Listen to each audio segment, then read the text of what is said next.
Takže priatelia, poďme sa pozrieť na najväčšiu filozofickú otázku našej doby. Nie, nie je to. Prečo existujeme? Je to. Prečo Jake the Risbot má viac followerov ako ja? What are you gonna do about it, bro? Yeah? So pull up then.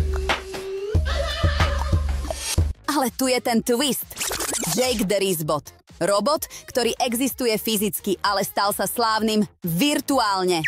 1,6 milióna followerov. Za čo? Za to, že je drzý.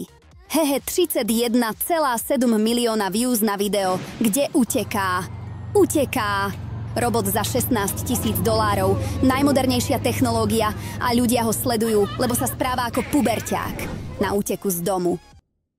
Počkať. Možno Jake má pravdu. Možno je múdrejší, ako si myslíme. Videl tento svet a rozhodol sa utiecť. Virtuálna realita. Dokonalé videá, dokonalé filtre, dokonalé AI. Skutočná realita. Robot uráža ľudí a Tesla nevidí vlaky. Hej? Ak ma počúvaš, ty Jake the Risbot. Daj mi like, daj mi subscribe. No a vy ostatní môžete Jake Risbota nasledovať. Do sfollowenia, priatelia.